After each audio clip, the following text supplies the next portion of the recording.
see Calamity Jane's buried right next to her. That was her last wish.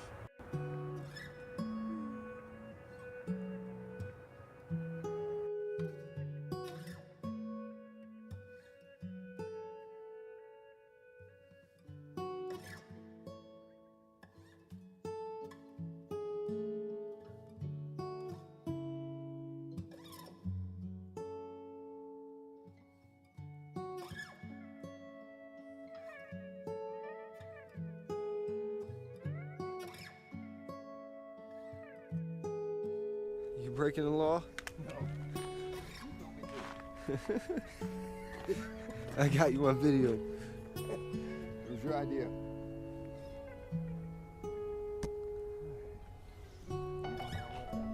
Yep. You think she's gonna follow you? She will. Yeah, watch out. I'm trying to get one of these. If I had a gimbal, it'd be a lot better.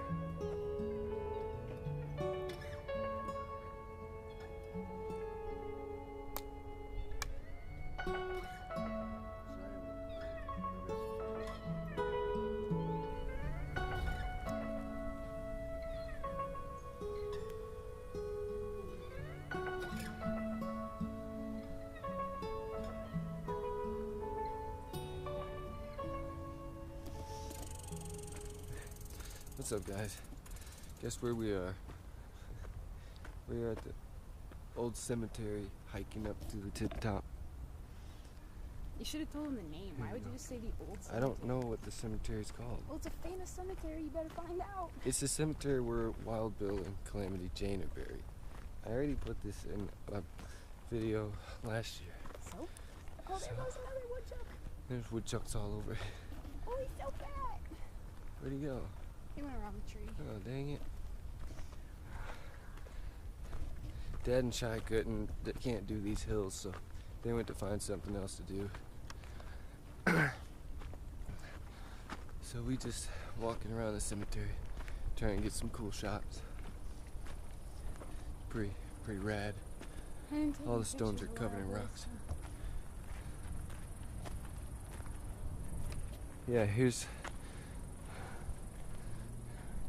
Who's Seth Bullock? It says right...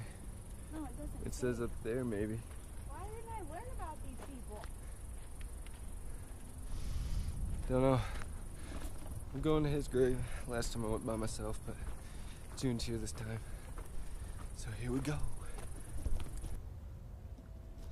We made it to the top.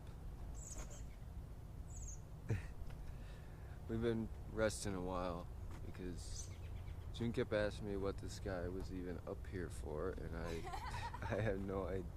I didn't really know, except that it says on his grave that he's a pioneer. It doesn't even say it. I know, it says nothing on there about pioneering, but so she Googled it, and we found out a lot of cool stuff, and it's no wonder he's up at the top of the hill. So, what'd you find out? Okay, well, it says the day after Bullock's arrival in Deadwood, Wild Bill Hickok was murdered by Jack McCall. And the demand for law enforcement grew following Hickok's murder, and Bullock's background made him the logical choice for Deadwood's first sheriff. Okay, what else? What else?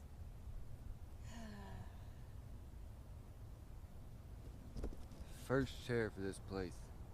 Is this a little bitty camp? Is that what it says? No. It's a lawless camp. Yeah, it says that it was a lawless, rowdy camp. And that Bullock took his job very seriously, and he deputized several residents and tackled the job of civilizing the camp.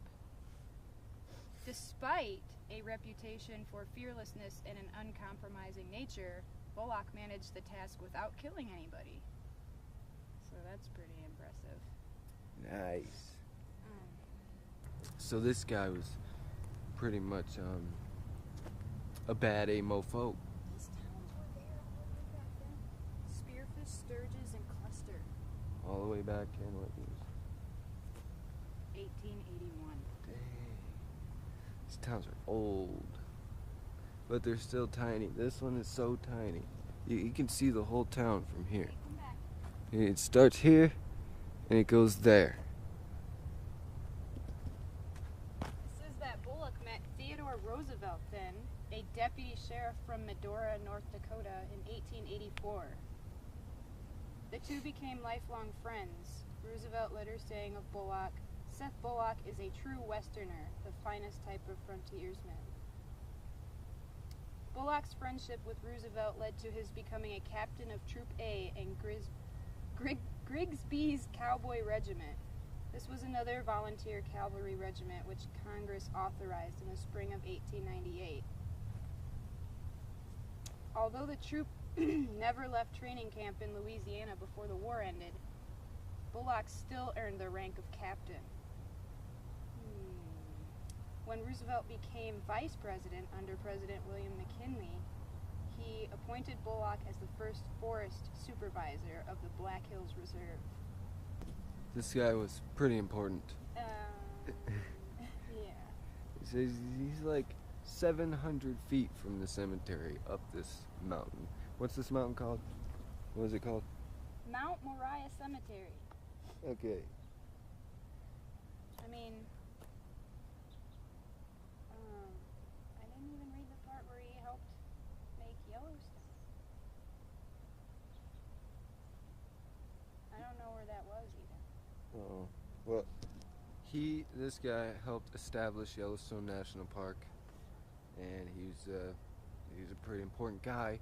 They put him up here, and it's funny because we walked up, and you were like, "What the heck?" Because there's no stuff on this side.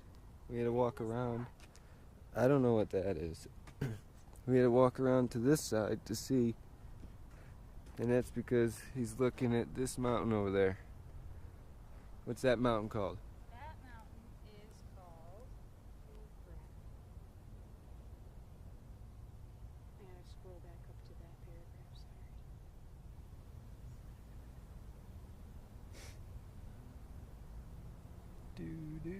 After Roosevelt's death in January 1919, Bullock created a monument to him with the aid of the Black Hill Pioneers, dedicated on July 4th, 1919, on Sheep Mountain, which was renamed Mount Roosevelt. This one, or this one, or this one, or just over there somewhere, wherever the grave's looking. Yeah, well, I'm pretty sure it's that one. That one? I mean, that's what way it's facing. Yeah. There's something on that mountain over there. But that's Mount Roosevelt over there. He's looking at his mountain because they was besties. You got something else? No. No? Wait, I don't even know. What did I just read? If we figure out anything else, This fucking fly better not bite me. it's gonna try to bite you. They bite. Don't let it bite me. Well, we can head back down. The flies out here bite and they suck. Okay, are you ready? Alright. We have learned something new about Roosevelt Mountain. Yes. What do you want? It's Mount Theodore Roosevelt Monument, also known as Roosevelt Friendship Monument or Friendship Tower. And it's a 31-foot stone tower, including a 6-foot high platform honoring Theodore Roosevelt, which was built by Seth Bullock and the what were that? The Black Hills Pioneers. Yep. Okay. And how'd they meet? Theodore Roosevelt was a deputy sheriff in Medora, North Dakota in 1888. While looking for a group of horse thieves, he met up with Seth Bullock, who was the sheriff of Deadwood. The two became lifelong friends, and when Roosevelt died, Bullock wanted to erect a monument for his friends. The Society of the Black Hills Pioneers provided financial support to build a tower, and it was dedicated on July 4th, 1919. Alright. So now we're going to tell Dad to take us to the monument. But that's cool. Yeah, like they met because he was looking for horse thieves. It's pretty much a car thief nowadays. Back then they're like, I don't know what they did to you. If they caught you, they probably hanged you. Who hangs somebody because he got shot in the shoulder? Was it that guy? Was it? Yeah, I'm pretty sure he hanged somebody. Yeah, the sheriff there, he got in a gunfight with some guy because he stole his horse. He shot him in the shoulder. They arrested him and then hanged him. They were, wait, didn't An angry mob showed up. The angry mob showed up and scared away the hangman. So the sheriff hopped up there and pulled the lever himself and then had to fight the mob off with a shotgun. Single shot. Total badass up there. But we're making our way back down. We're almost back to the cemetery already. Wow. What? Yeah, it's right there. What the crap? It's a lot shorter way down. Heck yeah. We're gonna check out the rest of the cemetery. And then we're gonna call Dad and tell him to take us to that monument if he's not busy.